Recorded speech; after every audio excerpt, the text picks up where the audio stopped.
সমস্যা প্যালেষ্টাইনৰ কবি জুবৰান তেওঁ যুৱ কবি তেওঁ সাংবাদিক তাৰমানে শাসকসকলৰ অত্যাচাৰত মাজতো তেওঁলোকে কবিতা চৰ্চা কৰোঁতে অব্যাহত ৰাখিছে আৰু মাত্ৰ প্যালেষ্টাইনত মাত্ৰ 50 জন ইউনিভাৰ্চিটি এডুকেটেড মানুহ আছে আৰু নাই তাৰে এজন সেলিম জিব্ৰানৰ কবিতা দি 10th জেনাৰেশ্যন অৰ্থাৎ 10th জেনাৰেশ্যন মানে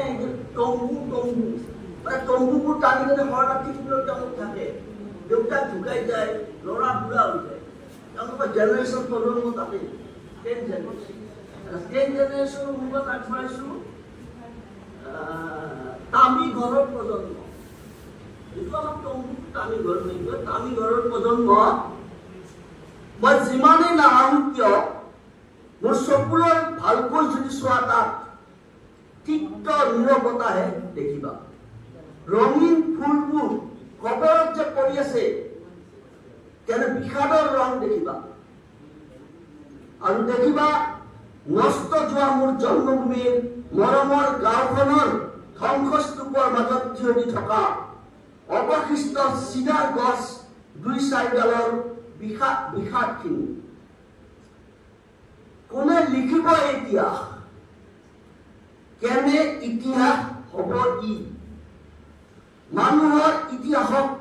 মানুহে তুলিবনে কাঠগড়াত সুধিবনে কেনেকৈ বহু গাঁও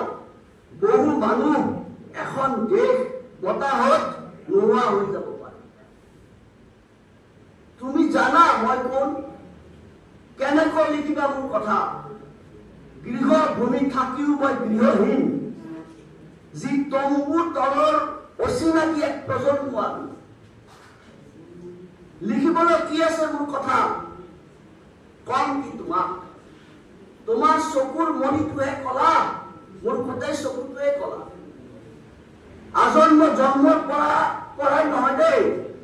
কলা তম্বুৰ ৰঙতহে মোৰ চকু কলা অ হেৰা মোৰ প্ৰিয় গৃহভূমি আজি মই দেশান্তৰিত যদিও মোৰ পিতৃ মাতৃ বুলিবলৈ এতিয়া তুমিহে আছাগৈ কালি মোৰ দেউতা ঢুকাল তেওঁক খবৰো দিয়া হৈ গ'ল কোনো নাজানে তেওঁ কিয়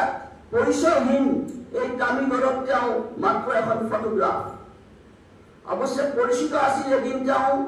তোমাৰ বুকুত হে গৃহভূমি তোমাৰ সোণালী সুদিনত